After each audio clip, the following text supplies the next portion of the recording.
Good evening, everyone. I'm Felipe Rojas, Assistant Professor of Archaeology here at the Kowski Institute and in the Department of Egyptology and Assyriology. I am many different things, but one thing that I am most definitely not is an Egyptologist. And yet, when a queen shrieks in the desert, even I pay attention. And I have paid close attention to the work of Richard Parkinson for many reasons. His exhibition catalog, Cracking Codes, is a slim but elegant contribution to the study of the materiality of writing. For those of you who have asked yourself who wrote and read in ancient Egypt, on what surfaces, for what purposes, with what instruments, for whom, when, why, there can hardly be a more lucid introduction. And so I often turn to that book when teaching my class about comparative writing systems. However, if I had to pick a single book of his that inspired me, it would have to be reading ancient Egyptian poetry. And the question is, why would a classical archaeologist be reading a book with such a title? Because it's bold, because it's at times brilliant, because in the words of its author, it was written for fun and as a love letter to ancient Egyptian poetry and the people and places that produced them. So I'll say it openly, I will read any work of scholarship, especially scholarship on antiquity, that is written for fun or as a love letter. I will even read the tale of Sinue, the tale of the eloquent peasant, and the dialogue of the man and his soul, if it will mean actually paying attention to the many centuries that separate the present day from the Middle Kingdom. That is, not jumping into the Middle Kingdom as if nothing had happened since then. Ancient Egypt Future Tense, the series of which this talk is part, was organized by Laurel Bestock, Mac Jogas, Emily Drennan, and myself as a way to get Egyptologists to think and talk broadly, to encourage those who work on text to think about things, and those who think about things to reflect on text. And when we first started brainstorming about potential speakers, the name of Professor Parkinson came immediately to mind, primarily because in a field that is famous for its nearly somnambular lack of interest in what goes on beyond the Nile, Parkinson ranges very widely, combining not only philology and archaeology, but also literary criticism and even anthropological perspectives on the lived experience of the people who wrote and read and continue to read ancient Egyptian poetry. Richard Parkinson is Professor of Egyptology and Fellow of the Queen's College in Oxford. And instead of reading his many distinctions and awards, I ask you to join me in welcoming him tonight for the last talk of our series.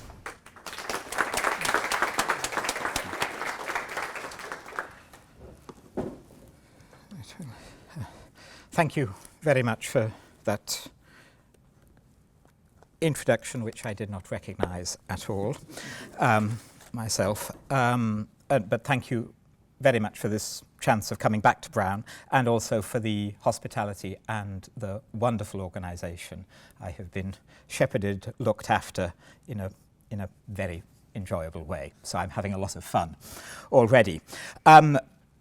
What I will do today is give you a talk that is now about a year old. It was given as my inaugural lecture at Oxford when I was accompanied by the actress Barbara Ewing.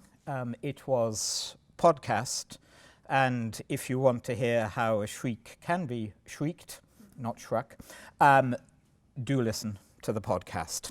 I should also say a few words about Egyptology at Oxford.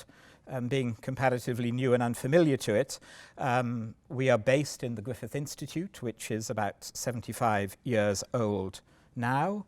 And it's a wonderful space in that it's partly an archive, famously with the Tutankhamun archive, of course. It's also a space for teaching involving the collections of the Ashmolean. So we try and do texts as artifacts.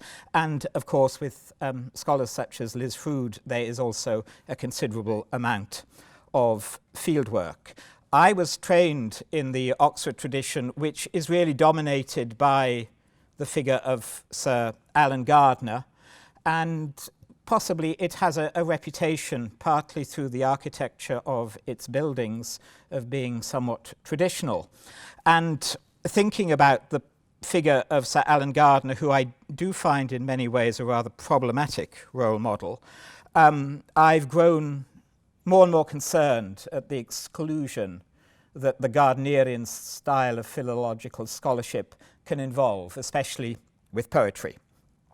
And this is not only about neglecting the materiality of the manuscripts, which irritates a museum curator, which I was, but above all, it's the exclusion of various other material and visceral things. And so today I'll speak about a couplet from the most famous surviving ancient Egyptian poem to try and give an idea of some of these issues. Now, increasingly, critics have noted how philology has often aspired to scientific, cool, immutable, unambiguous certainties, while in contrast, our reactions to texts continually vary on both institutional and individual levels, being by their nature contingent and subjective.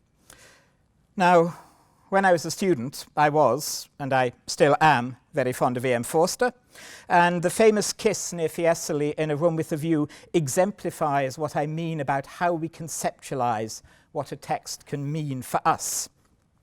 In 1986, when I first watched the Merchant Ivory film, I was slightly shocked as a pedantic philologist, because where the book had the hugely resonant word violets, symbolic of spring and Renaissance, the film had instead an admittedly stunning field of barley.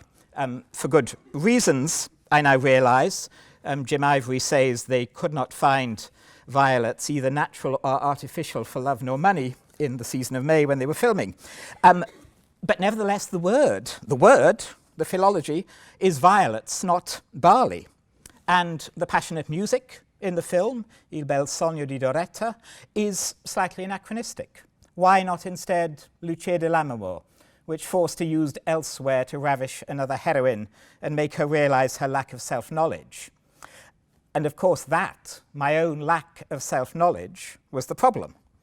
The masterly film soon worked its way into me. I began to appreciate the director's wisdom. Firstly, he had used visual, physical, material beauty to create meaning, a regrettable necessity for a filmmaker perhaps, but an absolute anathema to a philologist, since we know, surely, that a text is only words and ideological constructs, and it has absolutely no direct reference to material reality. When a writer says daffodils, like Shakespeare in The Winter's Tale, or tamarisk in like the ancient Egyptian poet in The Tale of the Eloquent Peasant, we don't need to imagine physical, visual reality, surely, but simply the lexicography. Just as when Forster talks of misty olives, it is just words.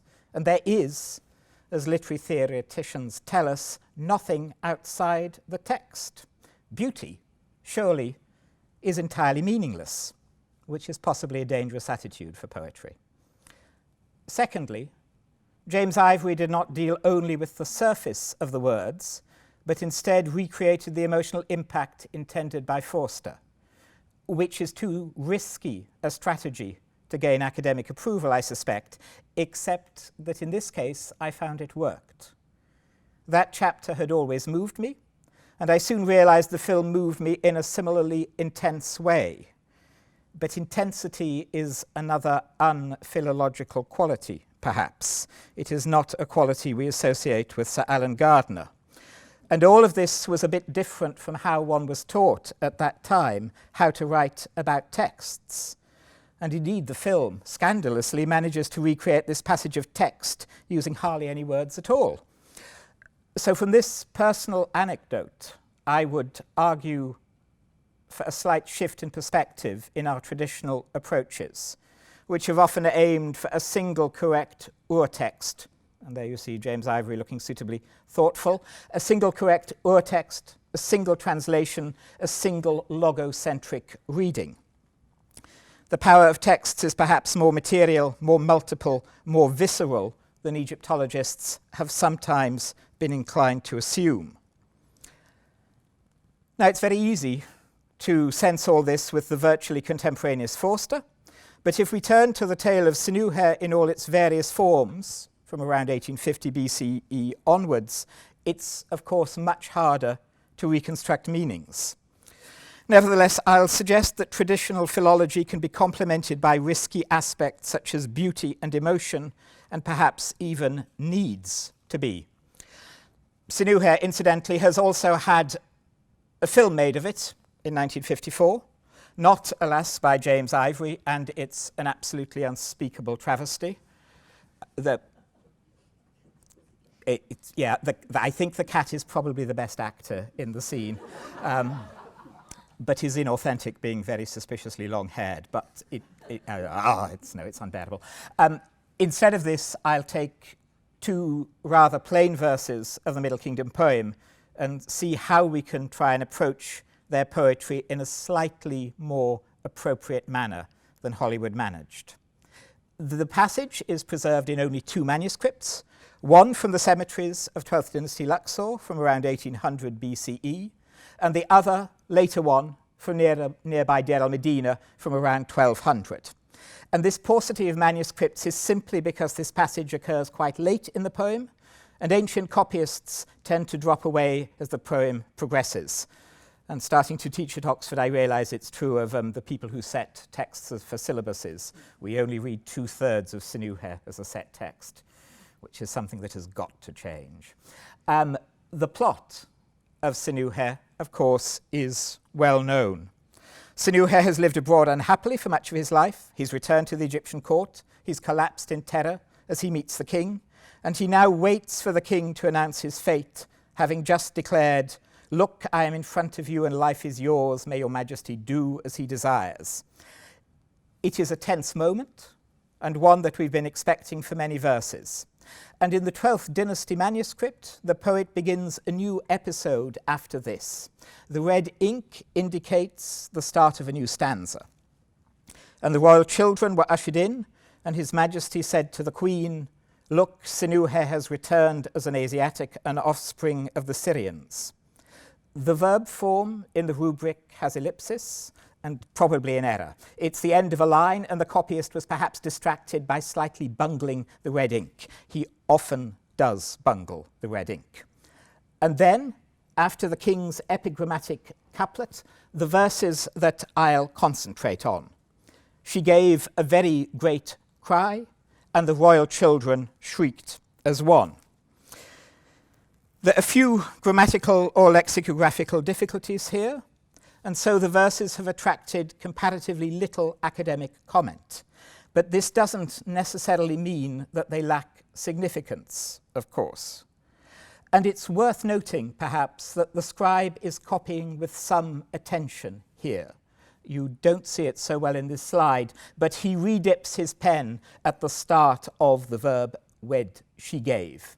And so I think we have to trust the manuscript here, even the suffix pronouns, which is quite important later. In the previous verses, these royal children have conducted Senushe into the palace.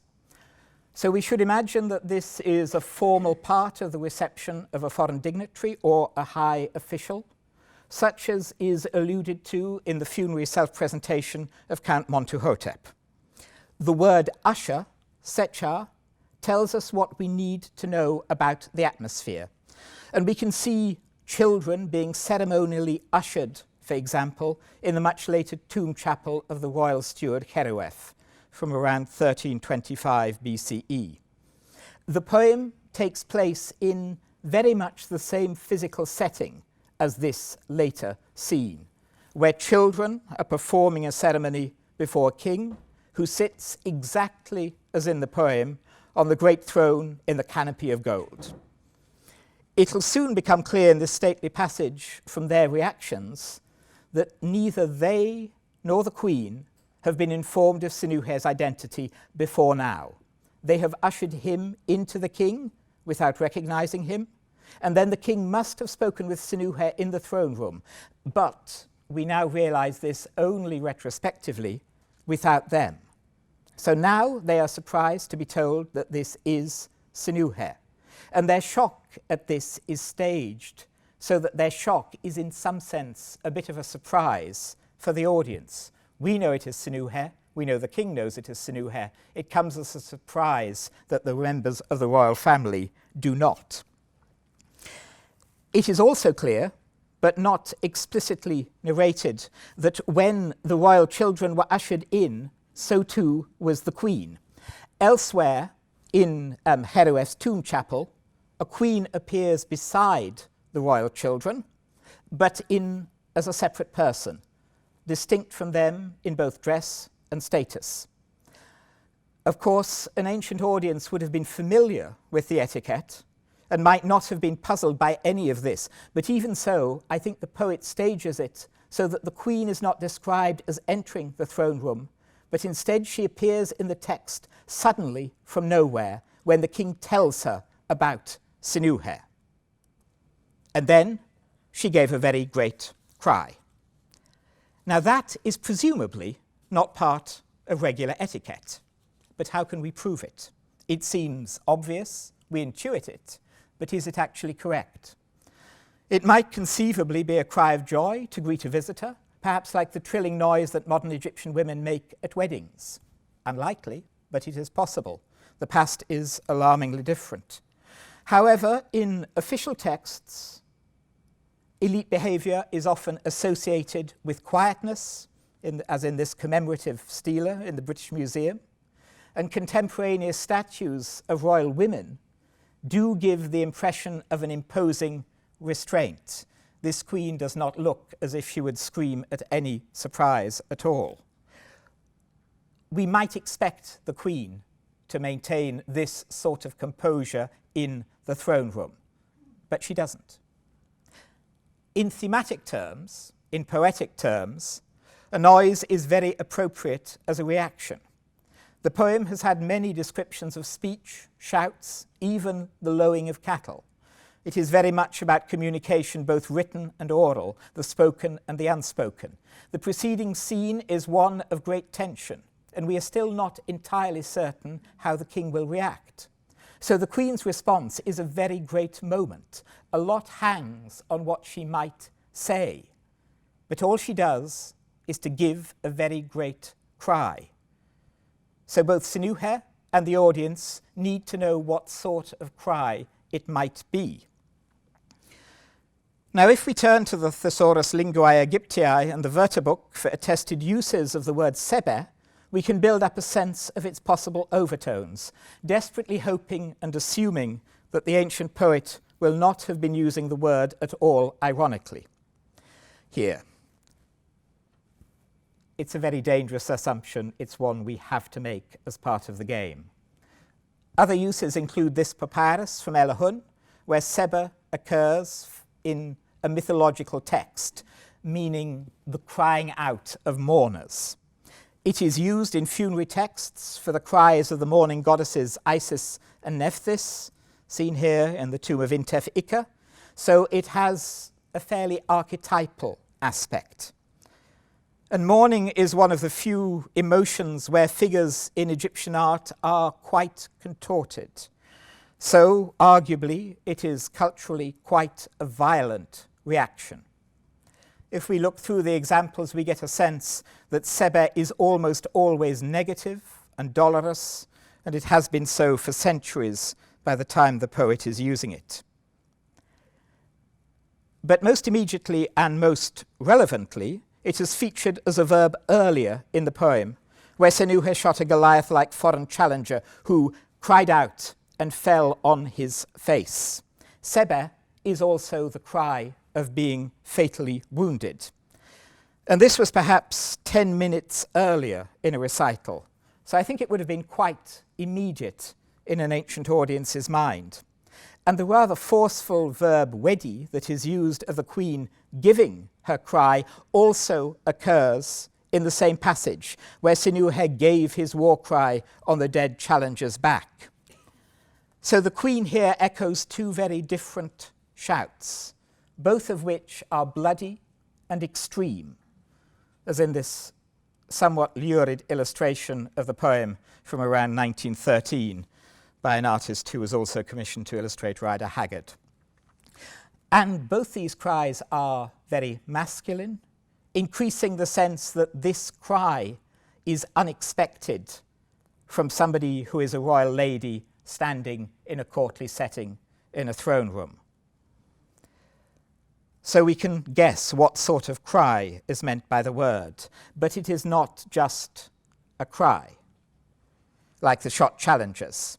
as the audience hears the verse, thanks to the standard word order of early Egyptian, it becomes a great cry.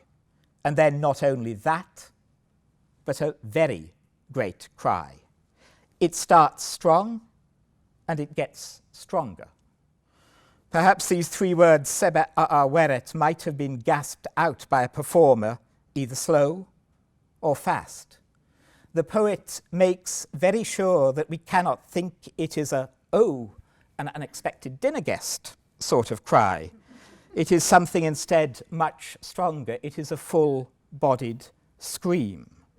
And even the word a'a, great, adds to the dolorous overtones by evoking Sinuhe's ominous phrase from a little earlier, where his traumatic history was like an unrepeatedly great matter, het a'a. His great matter is now responded to with a great cry from the voice of the queen. And the phrase a'a weret intrigues me slightly. It occurs in the companion poem written by the same scribe, The Eloquent Peasant, in an excessive and painful context, when the hero is viciously beaten. And this peasant now wept very greatly for the pain of what was being done to him. This is not the usual phrase for excess in Middle Kingdom poems. A'a weret in itself is not colloquial. I don't think it can be, as it occurs in the monumental annals of Amenemhat II, where a list of goods includes gold and every very greatly beautiful thing. Nevertheless, I think the line might have a sense of being an inappropriately low register. The phrase occurs in the later, possibly much later, Middle Egyptian tale of King Neferkare and General Sarsenet, where something, we're not told what, is sweet very greatly.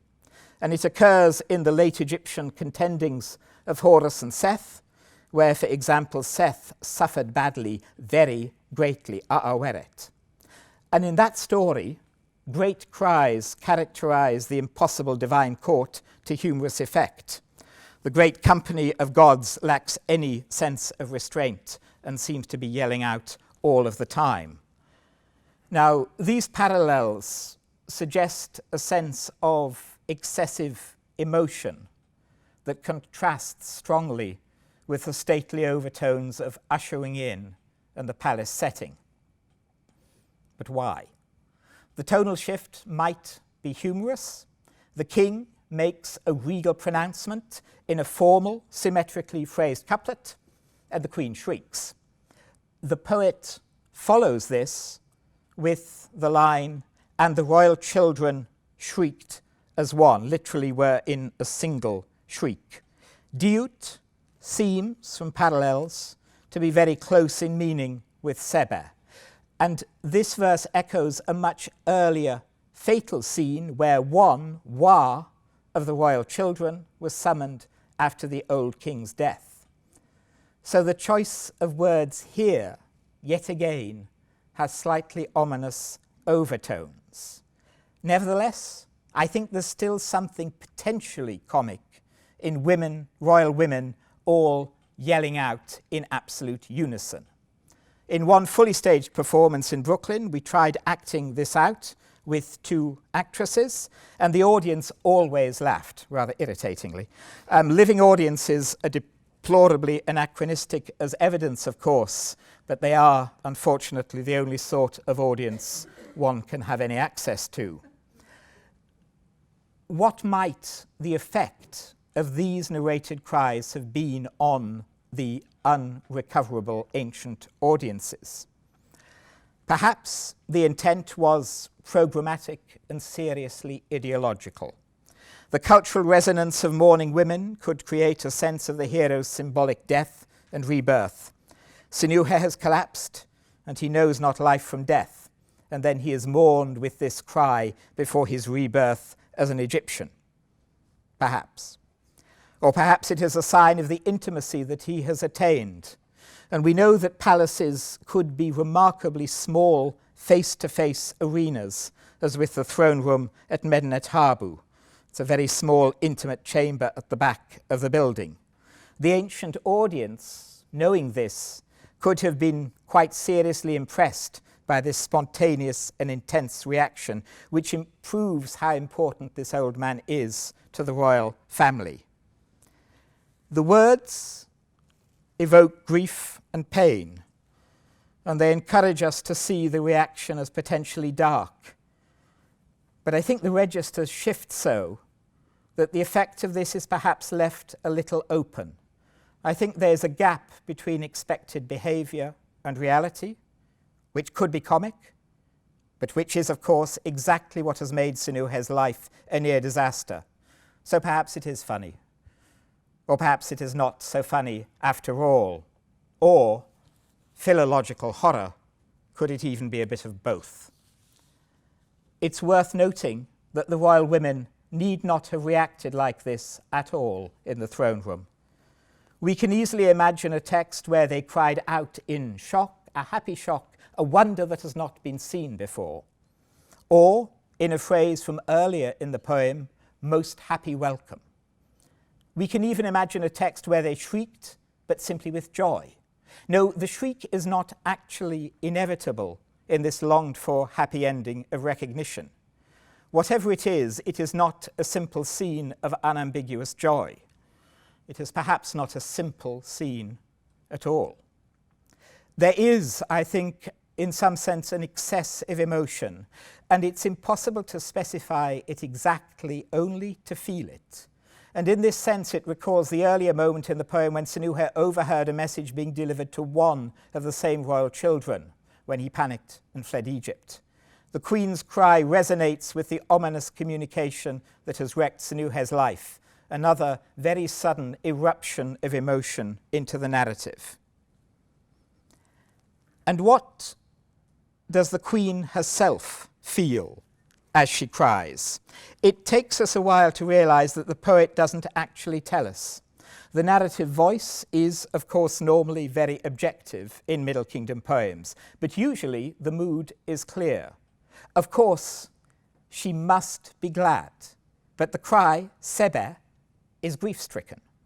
A 12th dynasty performer might conceivably have paused and acted out the cry, colouring it with the appropriate emotion, having decided what the Queen was feeling. Any textual uncertainty might have been resolved by the performance. But the way in which the co-text is structured prevents the audience from finding out. The syntax carries them on, suggesting no space for any improvised scream by a performer. I think the poem has to be delivered almost exactly as it is written. The poet immediately tells us, "And they said unto his majesty, it is not really he, sovereign my lord."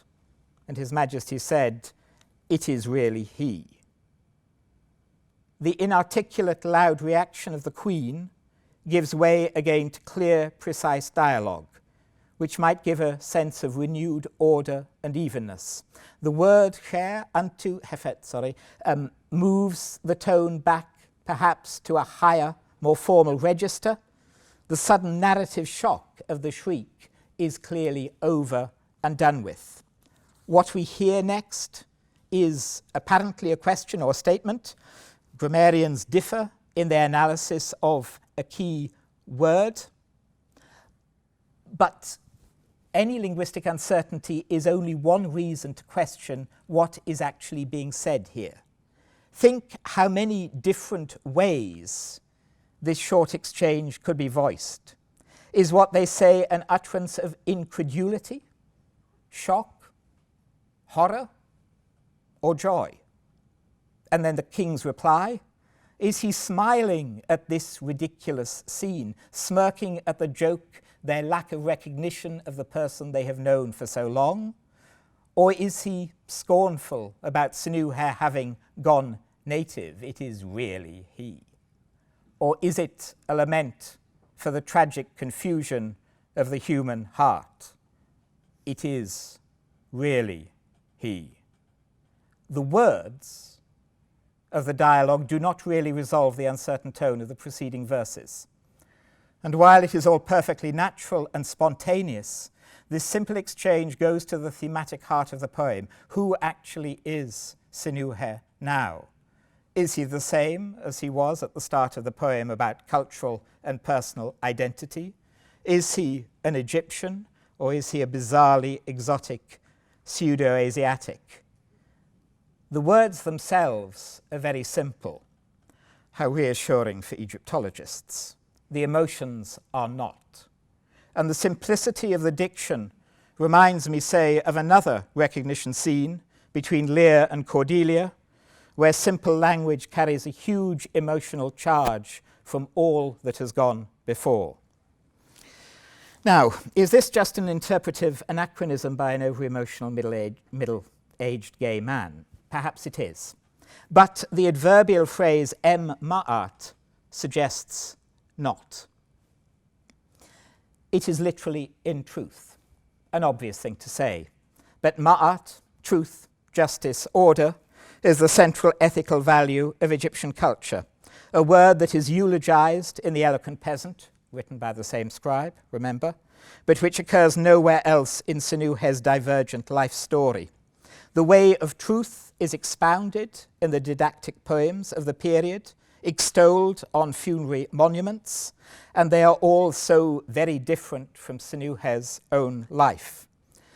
The apparently spontaneous, natural reaction mobilizes the word of Egyptian written culture, indicating the potential resonance of the moment, but it does so adverbially, subtly, accidentally, signaling that more is going on than the words actually say. How very unphilological of the poet. And finally, now, at this moment, truth appears in the poem. The passage as a whole is also slightly fissured in its phrasing, which I think adds to the impression of confusing wonder in all this resonance. It is unclear exactly who is asking. It is not really he. The king had addressed the queen in the singular, with look, mech. She alone cries out, all the children cry out, and then they speak. Perhaps this gives a sense of gathering excitement as more voices are heard, but they then say, "Sovereign, my lord," which might imply that it's a single person, the queen, who is speaking. Perhaps the children are still speaking in one voice, or perhaps they are all speaking out separately. But if so, does they refer to the children only, who are the last people mentioned, or do they also include the queen? And if they doesn't, is the queen then silent after her cry? As the passage continues, it looks increasingly as if they are just the children, since the song that they subsequently sing alludes to her, the queen, in the third person as the lady of all. And if you believe that, she is then apparently silent after her shriek, making her a character who never actually says any words. All we ever learn of her emotions is this single cry. And these confusing pronouns, I think, slightly unsettle us as readers, and I think perhaps they increase our involvement in trying to work out exactly what is happening in this apparently straightforward scene. Now, what can happen next after all this screaming? The courtly tone is immediately and emphatically re-established in the next verses. Now they had brought with them their menite necklaces, their rattles and their sistra, and they presented them to his majesty. Your hands upon the beauty enduring king, these insignia of the Lady of Heaven. A sublime lyric follows, pleading for Senuhe's reintegration and smoothing over the problems of the preceding events. This response is narrated as impressively spontaneous after their shock. Remember, they scream in unison, have a short exchange with the king, and then they promptly launch into a highly synchronized choral ode. Whatever they are, these children are highly performative, and their song will resolve the tone of the episode, resolving it into a happy, harmonious homecoming. It need not have been that. They speak again together in a single voice, but now significantly they use regular plural pronouns as a group. Scholars have provided various different interpretations of their densely elusive song, which I think reflects, albeit unintentionally, the tonal complexity of the whole episode. Recently, Scott Morshower bizarrely has argued that the children are actually male bodyguards and they are offering their salaries to pay for Sinuhe's ransom, which I... But the great Philippe Deschamps instead stressed, quite characteristically, the song's allusion to mythological pacification of the creator god through sex. I think the most immediate parallel for the original audiences was probably a ritual where an official was presented with the blessing of the goddess Hathor, as shown at this tomb in Mer, and similar scenes are found elsewhere on tomb walls, such as this example at Kubbat el-Hawar. A royal prototype for this ceremony is preserved in a fragment, otherwise I think unpublished apart from by J.K., from the cemetery at El Lisht, where Hathor herself offers her necklace to the king with exactly the same ritualized gesture. And these non-textual visual parallels, forgetting that there's nothing outside the text, show that the royal children, although grammatically ungendered, must, I think, be imagined as female. And this, of course, colours the atmosphere of the episode and of their cries. Now, if their gender is indicated, their age is not. Modern commentators often have assumed that the children are young, although royal child is a courtly adult title. And this tendency found a rather cloying expression in the Hollywood film. They were disgustingly cutesy. And this is based, of course, on Mika Waltari's novel, which was set rather catastrophically in the Amarna period. And so the children were influenced by the slightly untypical scenes of Akhenaten's young daughters, as in the famous wall painting in the Ashmolean. Now, if we read, as John Baines pointed out, Sinuhe's narrative in naturalistic terms, these children must actually be pretty middle-aged by now, having known Sinuhe before his long life abroad.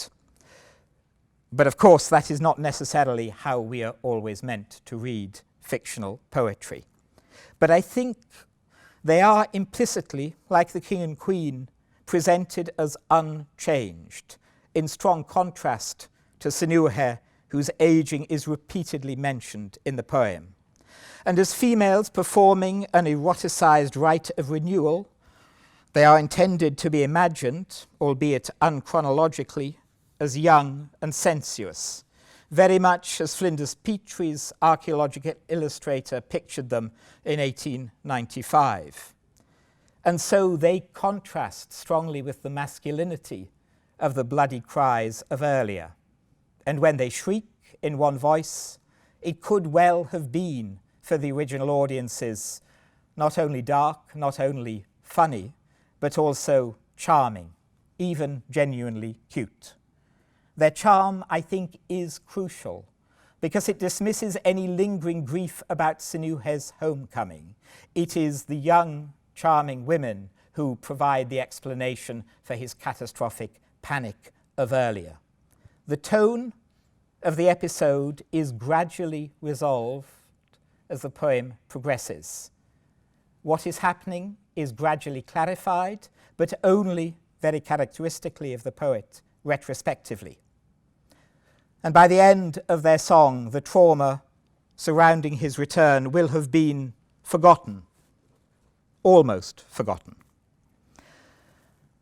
And I think the scene, being so full of minor uncertainties, unsettles the audience, as well as the shock of the Queen's cry. One indication of this is the New Kingdom version of the text from about 5 centuries later, whose redactors, very like Sir Alan Gardiner, did not appreciate such ambivalent things.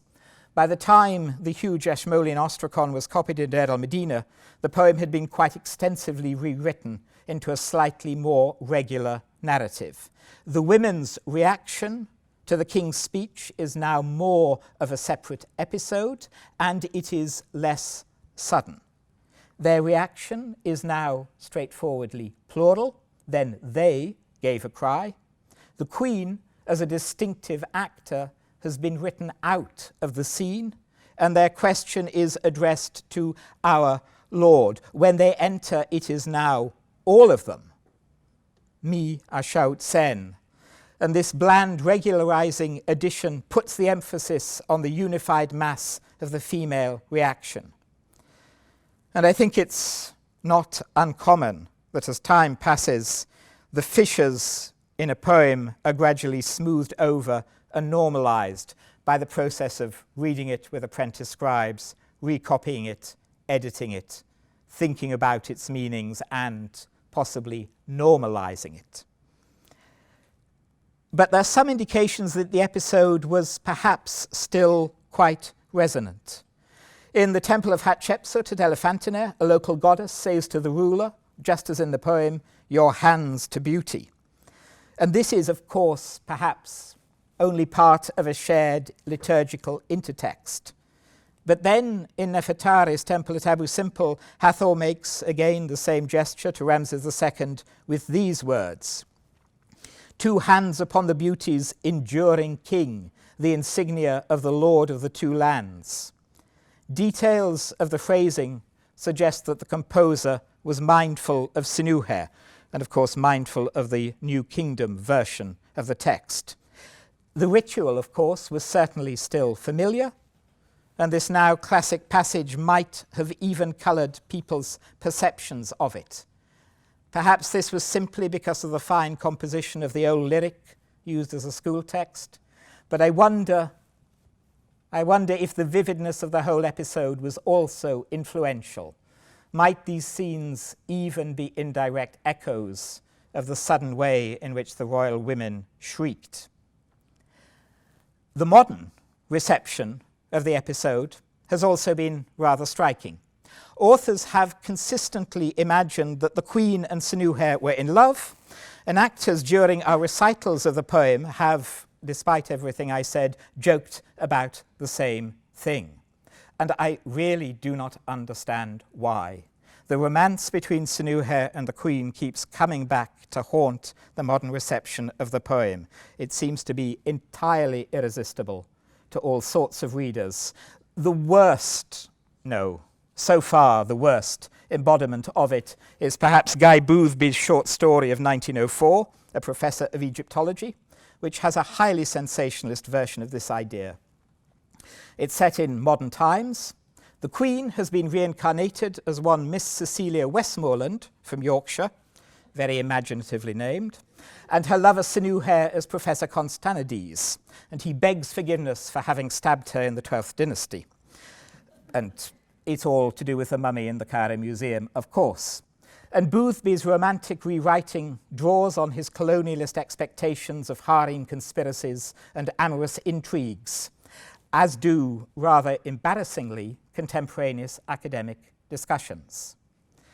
Mika Valtari's novel, I should say mercifully, thankfully, does not include a version of this romance, or even though Sinuhe does seem to be unfortunately oversexed, as you see from the cover. He manages to sleep with the three characteristic representatives of Egyptian womanhood, including even a 1950s career woman.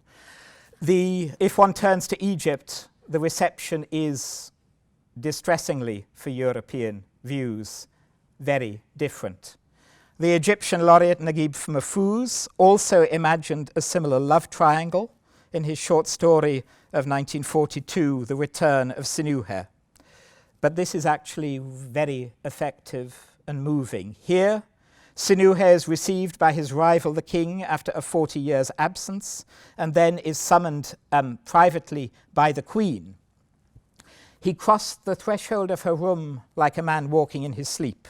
He reached her throne in seconds. Lifting his eyes to her, he saw the face of his companion, whose youthful bloom the years had withered. Of her former loveliness, only faint traces remained. Bowing to her in reverence, he kissed the hem of her robe. The queen then spoke to him, without concealing her astonishment. "My God, is this truly our Prince Sinuhe?" Raising up to him her eyes filled with dreams, she said to him tenderly, "Prince Sinuhe, you have told us your story, but do you know ours?"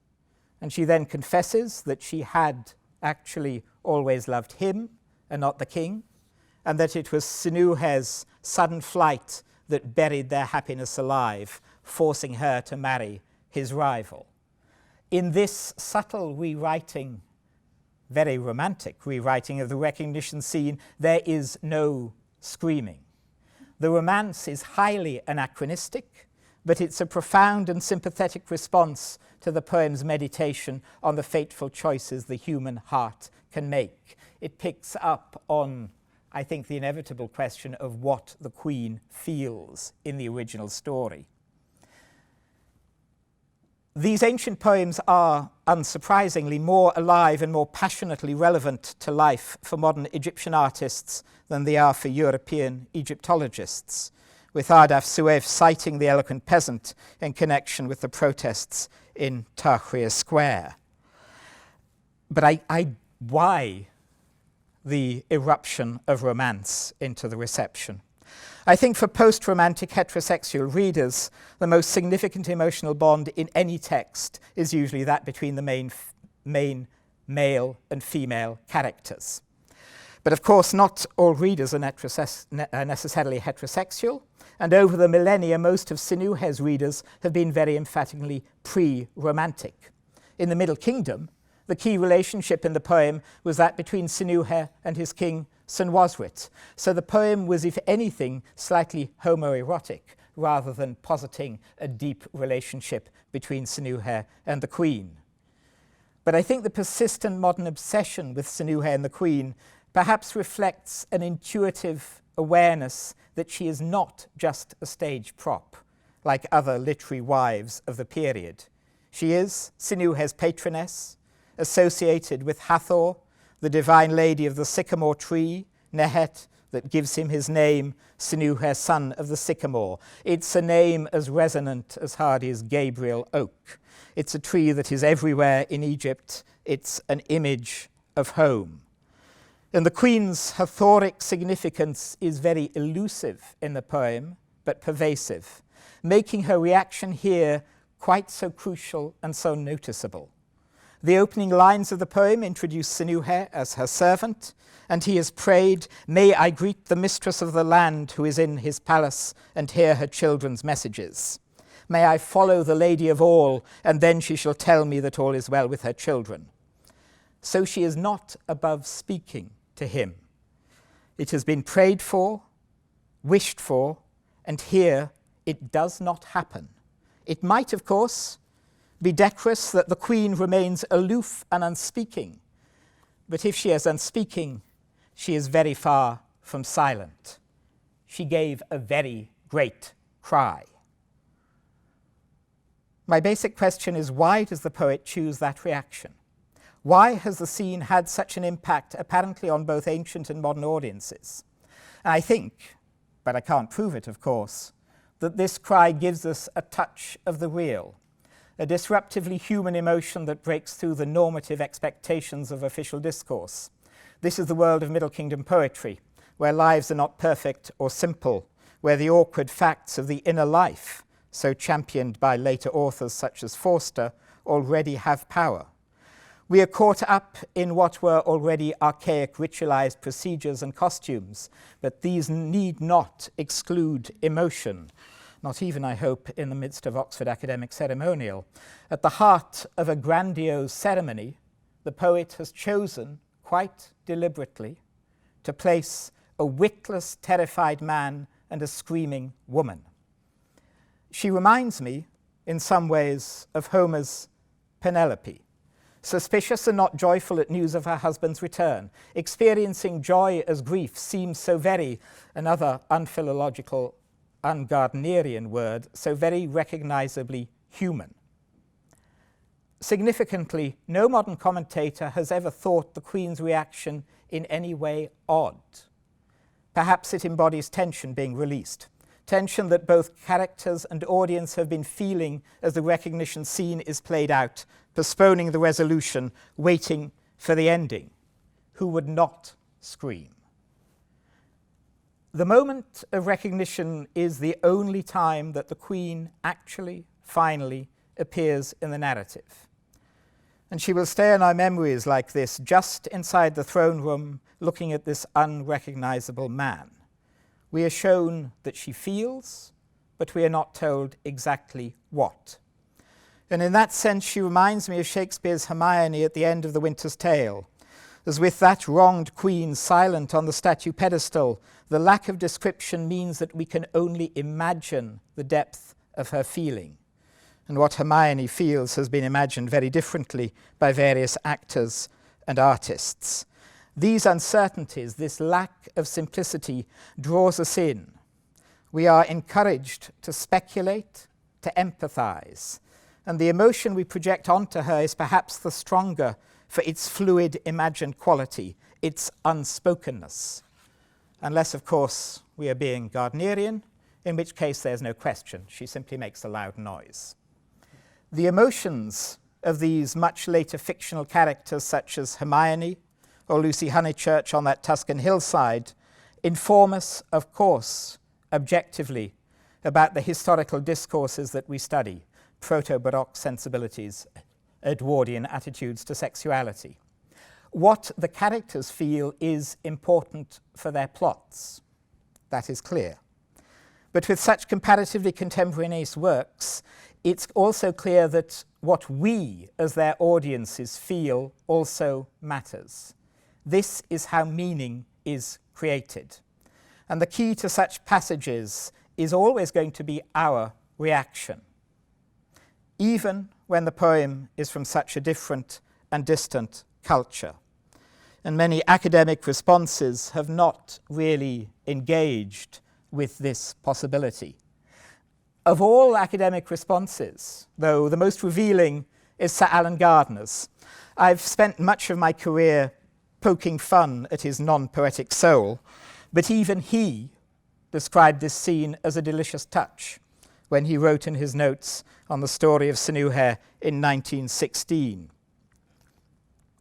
There's nothing more vivid in the tale, I might almost say in any tale, than the picture of Sinuhe's reception at court. As by a magic touch we are carried back 4,000 years to witness Sinuhe's abject panic as he flings himself on the ground at Pharaoh's feet, and to behold the tolerant bonhomie of Pharaoh as he half-ironically introduces the dust-stained wanderer to the queen. We can almost hear the queen's incredulous shriek of surprise, almost see the twinkling feet of the little princesses as with dance and song they plead that the stranger may be pardoned. And all of this, I should add, in a very determinedly philological commentary too. And as I remember people noting in classes many years ago, Gardiner is all hopelessly under-theorized and sentimentalized.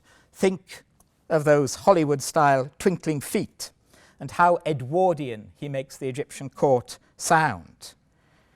But partly because Sir Alan's reaction is so out of character and so heartfelt, it is perhaps the best indication of how powerful this ancient poetry can still be, and is one of the signs of quite what a great scholar he was, despite some of his institutional frameworks. And so I'll end this rapid investigation into only 2 lines of the entire poem by proposing that the Queen's incredulous shriek can stand as an emblem, a sort of model of our interactions with ancient Egyptian poetry as a whole.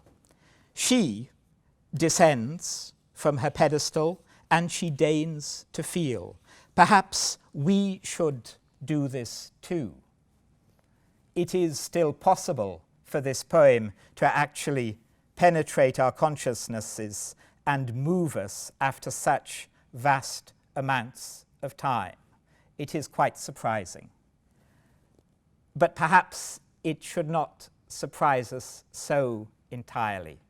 After all, isn't this exactly what the poor old poet, if only we listen to him, has been trying to tell us all along when he says that the Queen gave a very great cry? Thank you.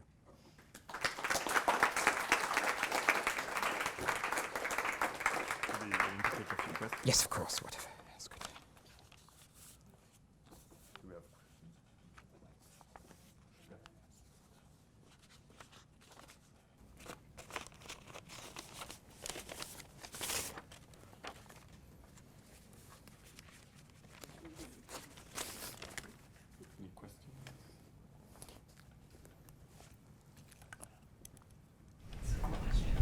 Sure, Richard, if I may. Yes. Thank you so much for this moving and fascinating and in-depth examination, in particular of the ambiguity of this line. Is really fascinating. You call it constantly a poem, and I'm going to pick up on a thread from lunch, and I'm terribly sorry for those of you who weren't there.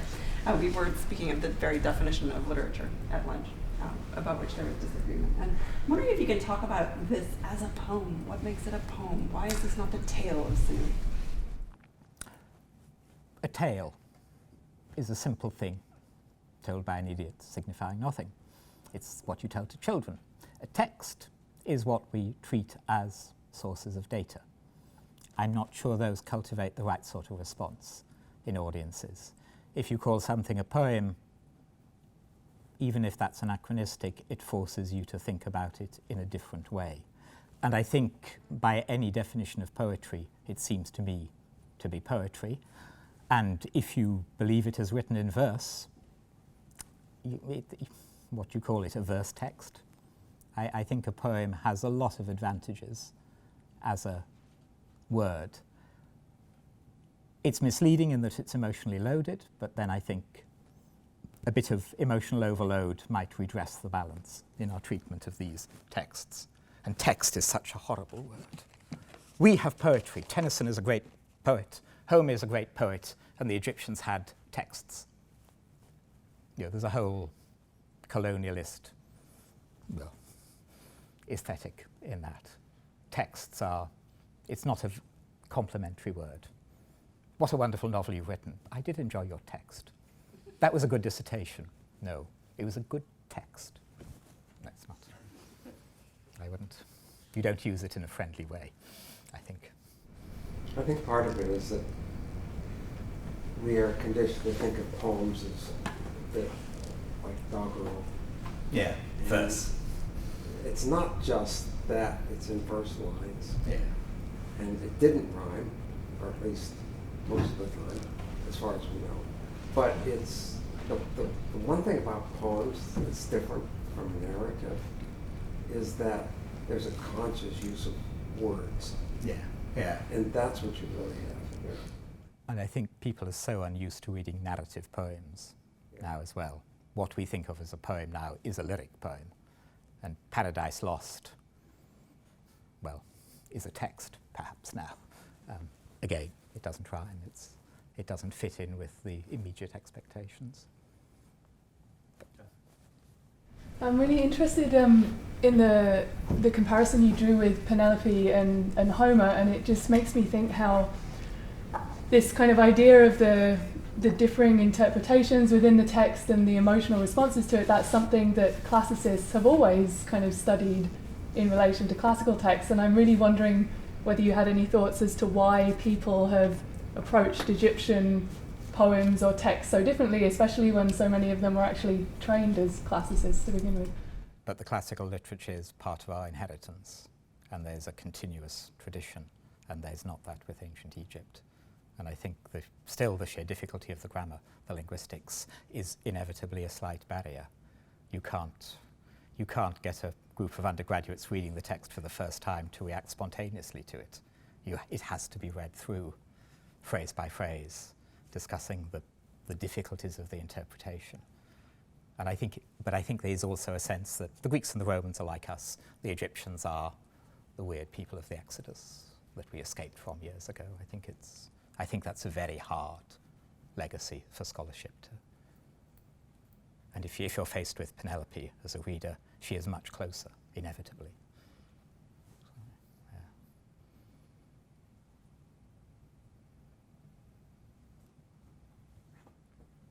If there are no more questions, perhaps join me in thanking Richard again and for that was mine. Thank you very much. That was Okay. That was wonderful.